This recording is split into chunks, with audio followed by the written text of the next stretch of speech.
Hello friends, ये मेरा first video है और आज मैं आपको फंडामेंटल ऑफ आरसीसी मतलब सिविल इंजीनियरिंग के प्रीवियस ईयर ईएस के क्वेश्चनों का सॉल्यूशन मैं आज आपको बताऊंगा। तो सबसे पहले हम पहला क्वेश्चन देखते हैं। सबसे पहला क्वेश्चन है हमारा, consider the following statements concreting both the working straight design and ultimate straight design of reinforce concrete. तो इसके अंदर अजम्पशन दिए हुए हैं। दोनों अजम्पशन में जैसे पहला है plane section before bending remains planes after bending and tensile strength of concrete is ignored. तो मतलब कि सबसे पहले ये इसमें ये कहा गया है कि ये दोनों अजम्पशन सही हैं या गलत है वर्किंग स्ट्रेंथ डिजाइन मेथड में और अल्टीमेट स्ट्रेंथ डिजाइन मेथड में। तो plane section before bending and after bending क्या होता है, सेम रहता है। तो ये ऑप्शन हमारा सही है। The tensile strength of concrete is ignored. Concrete की टेंसाइल स्ट्रेंथ को हम इग्नोर करके चलते हैं। वैसे तो कंक्रीट की टेंसाइल स्ट्रेंथ बहुत मतलब होती है, पर उसको हम क्या करते हैं, नेगलेक्ट मान के चलते हैं। मतलब 10% होती है, मतलब कि ये मान के चलो टोटल कंप्रेशन की 10% होती है टेंसाइल स्ट्रेंथ, तो उसको हम नेगलेक्ट करके चलते हैं। तो दोनों क्या होंगे, अपने सही होंगे। ठीक है। अब सेकंड क्वेश्चन कह रहा है, if F C U and F I are cube compressive strength of concrete and yield strength of steel respectively and E S is the modulus of plasticity of steel of all grade of concrete, the ultimate flexural strength in concrete can be taken as. Ultimate flexural strength मतलब कि flexural strength का मतलब होता है bending strain in concrete हमको बताना है। Option आपको गिवन है। तो इधर आप देखिए, इसमें क्या है, फ्लेक्सुरल स्ट्रेन और बेंडिंग स्ट्रेन इन कंक्रीट अपना कितना होता है। जैसे कि आपने एफ 250 के लिए डायग्राम आप देखिए, इसको अपन ने बनाई। ये एक्सट्रीम फाइबर पे कितनी वैल्यू है आपकी, किसी भी बीम सेक्शन के लिए अपन बनाते हैं, मान के चलिए ये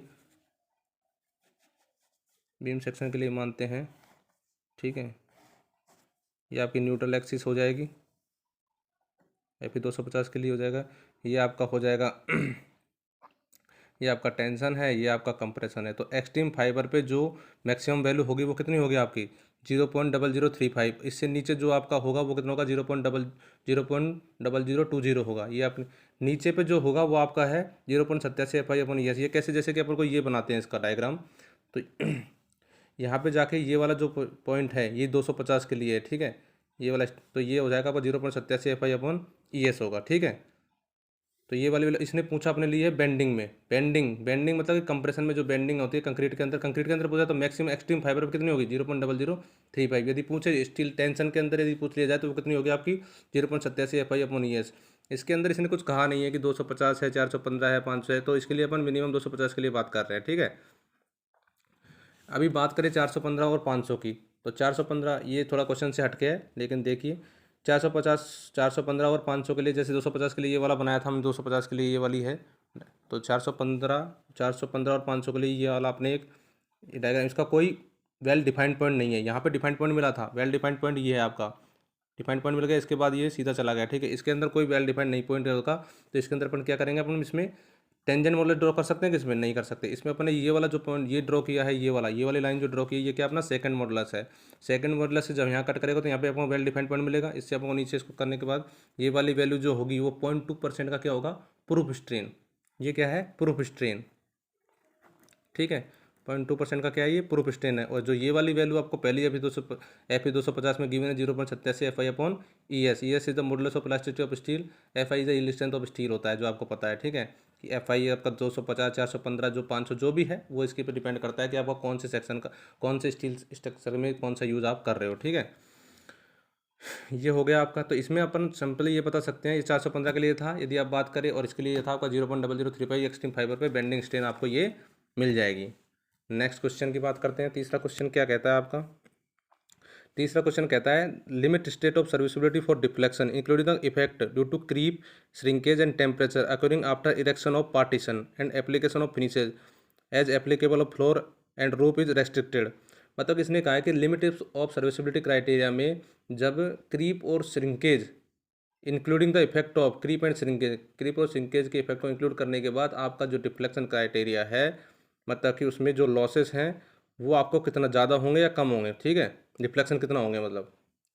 तो डिफ्लेक्शन आप बात कीजिए, जब यदि आफ्टर पार्टीशन की बात करें तो डिफ्लेक्शन मतलब कि कमी होंगी, क्योंकि पार्ट फिनिशिंग लास्ट कम में करते हैं तो उसका डिफ्लेक्शन कम होगा। शुरुआत की बात करते हैं तो उसमें डिफ्लेक्शन थोड़ा ज़्यादा होगा। तो इसको कैसे पता लगाएंगे कि इसमें कितना होगा, यदि याद करने का सिंपल तरीका है, इसमें दो वैल्यू दी हुई हैं, तो वैल्यू वाली चीज़ें हैं, तो इसमें दो हैं, स्पान अपॉन 350 और स्पान अपॉन 250। स्पान अपॉन 350 मतलब 350 में डिवाइडेशन क्या हो रहा है, यहाँ पे देखिए स्पान अपॉन 350 की है। मैं आपको यहाँ दिखा देता हूँ, एक बार देखिए।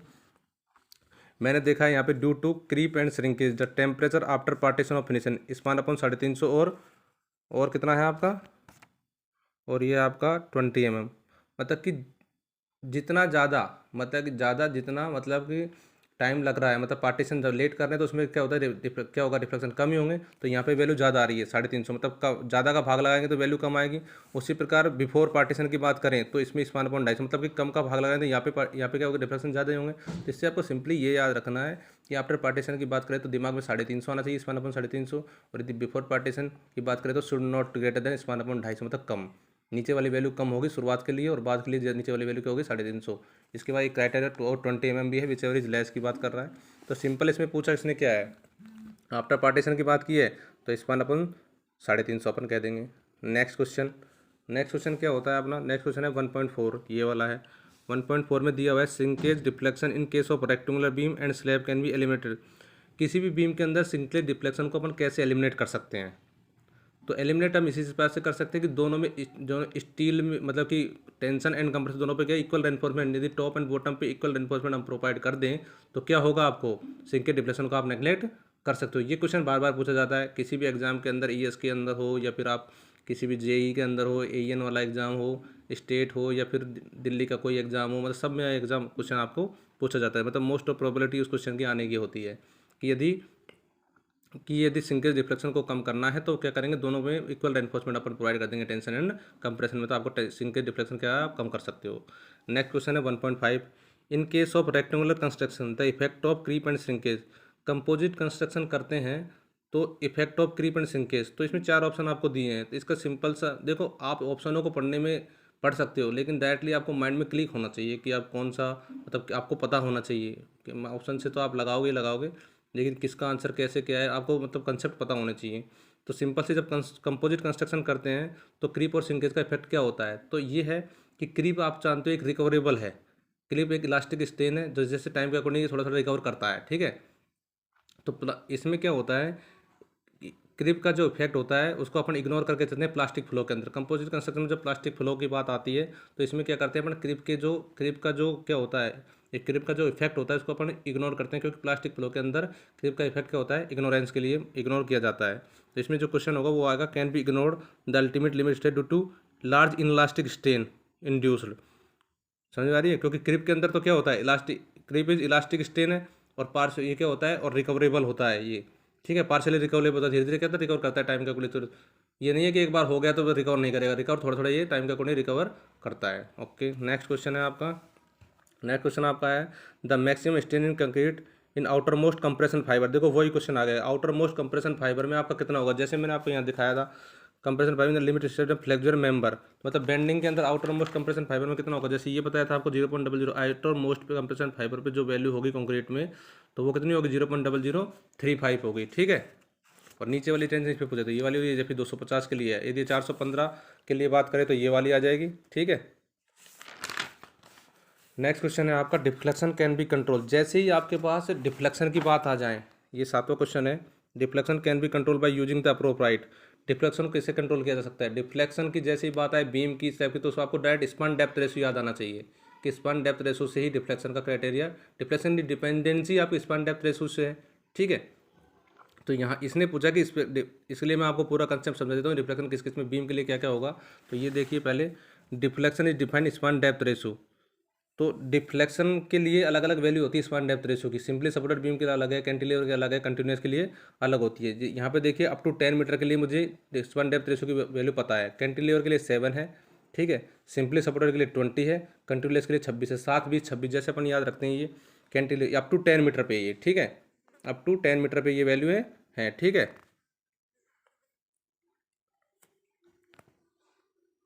कैंटिलीवर में आपकी 7 है, सिंपली सपोर्टेड में 20 है, और कंटिन्यूस में आपकी 26 है। ये अप टू 10 मीटर। यदि 10 मीटर से ज़्यादा लेंथ हो तो क्या करेंगे, 10 मीटर से ज़्यादा लेंथ हो तो सभी को क्या करेंगे, स्पान डेप्थ रेशियो को 10 अपॉन स्पान से क्या कर देंगे अपन, मल्टीप्लाई कर देंगे। जैसे ये लिखा हुआ है 10 अपॉन स्पान अपॉन डेप्थ को 10 अपॉन स्पान से मल्टीप्लाई कर देंगे, ग्रेटर देन 10 मीटर की बात करें तो, ठीक है। एक्सक्लूडेड कैंटिलीवर बीम, यदि कैंटिलीवर बीम में चाहे 10 मीटर से ज़्यादा हो कम हो उसका कोई फर्क नहीं पड़ता, हमेशा इन case of cantilever beam span depth ratio is always 7 not depend on length equal और ग्रेटर देन 10 मीटर। यदि 10 से ज़्यादा हो या कम हो आपका हमेशा क्या रहेगा, कैंटिलीवर में आपकी वैल्यू 7 ही रहेगी। ठीक है, ओके। नेक्स्ट क्वेश्चन है आपका 1.8 देखिए आप, in limit state of approach spacing of pen reinforcement. बात करें स्पेसिंग, मैक्सिमम स्पेसिंग की जब कभी बात हो जाए तो आपको सिंपल सा याद रखना है, आपको बात आएगी। मैं स्पेसिंग की बात करें तो क्रैकिंग, डिफ्लेक्शन की बात करें तो स्पान डेप्थ रेशियो। तो स्पेसिंग यदि मैक्सिमम स्पेसिंग की बात कर ली जाए तो सबसे पहले आपको क्रैकिंग माइंड में आना चाहिए। तो मैक्सिमम स्पेसिंग को कंट्रोल प्राइमरी, इसका पर्पज जो प्राइमरी इफेक्ट जो होता है वो आपका है इसमें क्रैकिंग, और बॉन्ड को इम्प्रूव करना। स्पेसिंग का मेन पर्पज ये होता है। स्पेसिंग जैसे दो बार के अंदर जितनी स्पेसिंग आपको रखनी है, और डिफरेंट डिफरेंट चीज़ के लिए अलग अलग स्पेसिंग होती है। ठीक है, कंटिन्यूस बार सबके लिए अलग होता है, उसके लिए आपके स्पेसिफिक आई स्कोर के लिए रिकमेंडेशन दी हुई हैं अलग अलग। अगला देखिए आप 1.9 unequal top and bottom reinforcement in reinforce concrete section leads to. अभी आपको मैंने बताया था अनइक्वल टॉप एंड बॉटम, मैंने ये कहा था कि टेंशन और कंप्रेशन में जब अपन same reinforcement equal reinforcement provide करेंगे तो सिंक्रेट डिफ्लेक्शन को क्या कर सकते हैं अपन, मतलब कि इग्नोर कर सकते हैं, मिनिमाइज कर सकते हैं। जब सम यही बताया था, और इसने वही क्वेश्चन को थोड़ा घुमा के पूछा। इसने कहा कि unequal top and bottom reinforcement, top and bottom पे अनइक्वल रेनफोर्समेंट होगा तो क्या इफेक्ट होंगे, सिंपल सी बात है, सिंक्रेट डिफ्लेक्शन अकर्स होंगे, मतलब जनरेट होंगे। Unequal top and bottom reinforcement होंगे तो सिंक्रेट डिफ्लेक्शन जनरेट होंगे। यदि अनइक्वल ना होंगे, टॉप एंड बॉटम रेनफोर्समेंट में इक्वल रेनफोर्समेंट प्रोवाइड करोगे तो सिंक्रेट डिफ्लेक्शन को आप खत्म कर सकते हो, सिंपल। नेक्स्ट क्वेश्चन आपका 10वां, इफेक्टिव विड्थ मेथड। नाम से ही आप क्वेश्चन पढ़िए, इफेक्टिव विड्थ मेथड। ये जो है ये डेस्क स्लैब को डिजाइन करने के लिए काम में आता है। इफेक्टिव विड्थ मेथड लिखा हुआ है, the effective width method required, क्या रिक्वायर्ड आता है, इफेक्टिव विड्थ मेथड आता है डिजाइन ऑफ डेस्क स्लैब। मैंने लिखा भी है, देखो, method of design of deck slab. Desk slab को डिजाइन करने के लिए इफेक्टिव विड्थ मेथड काम में लिया जाता है। उसी प्रकार दो मेथड होते हैं पिकार्ड मेथड और वेस्टरगार्ड मेथड। पिकार्ड मेथड भी होता है और एक वेस्टरगार्ड मेथड होता है जो डेस्क स्लैब को डिजाइन करते हैं। वेस्टरगार्ड आपने पढ़ा भी होगा, वेस्टरगार्ड सोइल के अंदर भी आप पढ़ते हो, और फिर आपने यहाँ भी पढ़ा होगा, वो हाईवे के अंदर भी ये वेस्टरगार्ड मेथड पढ़ा होगा। ये तो डेस्क स्लैब को डिजाइन करने के लिए आपको पिकार्ड मेथड और वेस्टरगार्ड दोनों मेथड यूज में लिए जाते हैं, और effective width method are also use for design of deck slab. तो इसने ये कहा है the effective width method required. तो इसमें सबसे पहले है कि wheel load to be dispatch through the wearing coat. Wheel load dispatch मतलब पास करता है थ्रू द वियरिंग कोड तक, as well as deck slab in the 45 degree transfer direction. मतलब ये वाला क्वेश्चन आपका सही है। यदि आपको पूरा देखना है तो आपको ये इफेक्टिव विड्थ मेथड की थ्योरी आपको कंप्लीट पढ़नी पड़ेगी, तो ये कंप्लीट आपको समझ में आएगी। यदि आपको समझना है तो मैं अलग से इसका एक लेक्चर बना दूंगा, इसका पूरा का पूरा लेक्चर है अलग से है। The final deflection due to all load including the effect of temperature, creep and shrinkage and measured as well as support floor, roof and floor are horizontal members should not exceed। इसने क्या कहा है, due to all including load the effect of temperature creep at cast level, मतलब casting level, partition level मतलब finishing level की बात नहीं कर रहा, शुरुआती लेवल में जब कास्टिंग करते हैं उस लेवल पे। तो मैंने आपको बताया था स्पान अपॉन 250 और स्पान अपॉन 350। तो शुरू में मैंने बताया शुरू में क्या होंगे आपके, शुरू में डिफ्लेक्शन क्या आपके ज़्यादा होंगे, तो स्पान अपॉन 350 का या 250 का, मतलब वैल्यू कम होगी। जब भी तो डिफ्लेक्शन ज़्यादा होंगे तो स्पान अपॉन 250 इसका आंसर होगा। और यदि बात करता अपन पार्टीशन के बाद, after partition, erection of partition या फिनिशिंग के बाद, तो स्पान अपॉन 350 और 20 में विच एवर इज लेस, क्योंकि ज़्यादा वैल्यू 350 ये आएगी तो आपको पार्टीशन, तो आपको डिफ्लेक्शन कम मिलेंगे। ठीक है, ओके फ्रेंड्स, आगे की वीडियो में आगे के क्वेश्चन बताए जाएंगे। हमारे चैनल को सब्सक्राइब करने के लिए सब्सक्राइब चैनल दबाएँ और वीडियो को लाइक करें। Thank you.